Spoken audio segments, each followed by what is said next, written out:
L'origine de la tradition du changement de nom des nouveaux papes. Lorsqu'un cardinal est élu pape, l'une de ses premières décisions importantes est le choix de son nouveau nom de règne. Bien qu'il n'existe aucune règle imposant un changement de nom, cette tradition ancienne s'est enracinée dans l'Église catholique afin de rendre hommage à des prédécesseurs ou à des saints dont le pape souhaite s'inspirer. Dans les débuts de l'Église, les papes conservaient leur nom de naissance, y compris le tout premier pape, Saint Pierre. Cela reflétait le fait que, durant les premiers siècles du christianisme, le titre de pape papa n'avait pas encore acquis sa structure institutionnelle actuelle. Les dirigeants de l'Église étaient principalement considérés comme les évêques de Rome, successeurs de Saint Pierre, et étaient respectés par la communauté des fidèles sans qu'un changement de nom ne soit nécessaire. Cependant, avec le développement de l'Église et l'accroissement de l'influence du pape dans les domaines religieux et politiques, le choix d'un nom de règne est devenu plus significatif. La tradition du changement de nom a débuté au VIe siècle, lorsque le pape Jean II 532-535 décida de ne pas utiliser son nom de naissance, Mercurius. La raison principale était que ce nom était associé à une divinité de la mythologie romaine, ce qui pouvait prêter à confusion ou paraître inapproprié pour le chef de l'Église catholique. Le choix du pape Jean II de modifier son nom fut une étape décisive. Non seulement cela montrait la sensibilité de l'Église au contexte culturel et religieux de l'époque, mais cela établit aussi un précédent important. Bien qu'aucune règle ne l'imposât, sa décision posa les bases d'une réflexion pour les futurs papes qui allaient considérer le changement de nom comme un moyen d'exprimer leur mission et leur vision du pontificat. Après cette première occurrence, plus de 90 papes conservèrent encore leur nom de naissance jusqu'à ce que la tradition du changement de nom soit définitivement établie en 1009 avec le pape Serge IV. À partir de ce moment-là, le choix d'un nouveau nom lors de l'accession au trône de Saint-Pierre ne fut plus une simple décision individuelle, mais devint une étape incontournable du processus de succession. Cette évolution témoigne du changement dans la conception du rôle du pape, qui acquit progressivement une dimension plus symbolique et une influence plus vaste à l'échelle mondiale. Depuis l'instauration de cette coutume, les papes choisissent généralement des noms revêtant une signification particulière, en hommage à des saints ou à des prédécesseurs qu'ils vénèrent. Ce choix n'est pas seulement symbolique. Il reflète aussi les orientations pastorales, l'esprit de leadership et les valeurs que le pape souhaite mettre en avant au cours de son pontificat. Voici quelques papes célèbres de l'époque moderne et la signification du nom qu'ils ont choisi. Pape Benoît XVI. Nom de naissance, Joseph Ratzinger. Il a choisi le nom de Benoît en hommage à Saint Benoît de Nursie, fondateur de l'ordre des bénédictins et figure essentielle de la civilisation chrétienne en Europe. Ce nom est aussi associé au pape Benoît XV, qui avait tenté de promouvoir la paix durant la Première Guerre mondiale.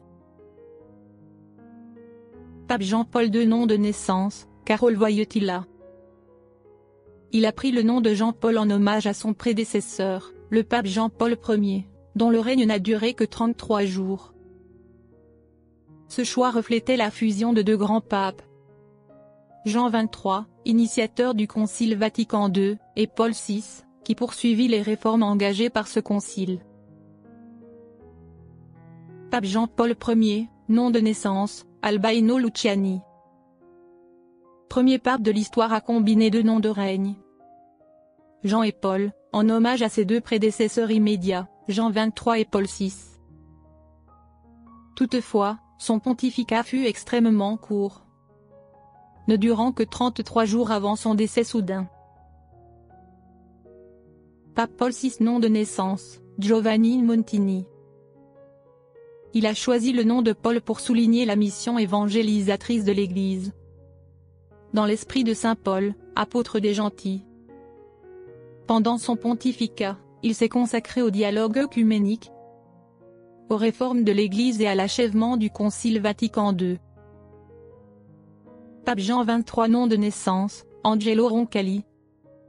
Il a choisi le nom Jean pour marquer la continuité avec les précédents papes du même nom, en particulier Jean XXII, tout en rendant hommage à Saint Jean-Baptiste et à Saint Jean l'Évangéliste. Il est le pape à l'origine du Concile Vatican II, une initiative majeure qui a conduit à de profondes réformes au sein de l'Église catholique. Pape Pie XII. Nom de naissance, Eugenio Pacelli. Il a choisi le nom Pie pour perpétuer la tradition des papes portant ce nom, notamment Pie XI, qu'il avait nommé cardinal secrétaire d'État. Durant son pontificat, Pie XII a guidé l'Église à travers la Seconde Guerre mondiale et a apporté des contributions théologiques majeures, notamment en proclamant le dogme de l'Assomption de la Vierge Marie. Le choix d'un nom papal ne relève pas seulement d'une tradition, mais constitue également une déclaration sur l'orientation pastorale de chaque chef de l'Église. Les noms adoptés portent une signification profonde, reflétant l'engagement, les valeurs et la vision du pape pour l'avenir de l'Église catholique. Pourquoi aucun pape n'a-t-il pris le nom de Pierre? Bien qu'aucune règle n'interdise explicitement à un nouveau pape de choisir le nom Pierre, aucun pape, depuis des siècles, n'a osé le faire. Cela s'explique principalement par le profond respect envers Saint Pierre, le premier pape de l'Église catholique et l'un des apôtres les plus vénérés du christianisme. Saint Pierre a été personnellement choisi par Jésus-Christ pour être le chef de l'Église, et il est considéré comme le roc sur lequel l'Église a été fondée, selon les paroles du Christ dans l'Évangile de Matthieu 16h18. Ainsi, les papes successeurs ont toujours vu en lui un modèle suprême et aucun d'entre eux n'a souhaité se placer à son niveau en adoptant son nom. Cela a conduit à l'établissement d'une tradition tacite selon laquelle aucun pape ne prendrait le nom Pierre, par humilité et par respect pour le premier pape. En plus de cette marque de respect, certaines croyances populaires et prophéties ont renforcé cette réticence. L'une des plus célèbres est la prophétie de Saint Malachie, un texte prétendant prédire la liste des papes depuis le XIIe siècle jusqu'à la fin du monde. Selon cette prophétie, le dernier pape porterait le nom de Pierre le Romain Petrus Romanus. Et sous son pontificat, l'Église serait confrontée à de grandes épreuves avant la fin des temps. Cependant, l'Église catholique n'a jamais reconnu l'authenticité de cette prophétie, et de nombreux chercheurs estiment qu'elle a été rédigée après les événements qu'elle prétend prédire.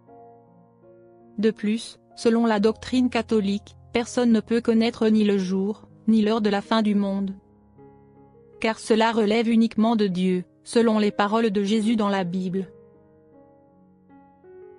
Bien que la tradition et les croyances populaires aient empêché les papes de choisir le nom Pierre, si un jour un futur pape décidait de le faire, cela ne signifierait pas nécessairement la fin du monde. Il s'agirait simplement d'un choix personnel, peut-être en hommage au premier apôtre ou pour symboliser une mission particulière. Néanmoins, en raison du respect profondément enraciné et des traditions établies depuis des siècles, il est très peu probable qu'un pape prenne ce nom. Les papes continuent à choisir des noms ayant une signification historique forte, en hommage aux saints ou aux prédécesseurs qu'ils souhaitent honorer. Le changement de nom lors de l'accession au trône pontifical demeure une tradition essentielle de l'Église catholique, symbolisant la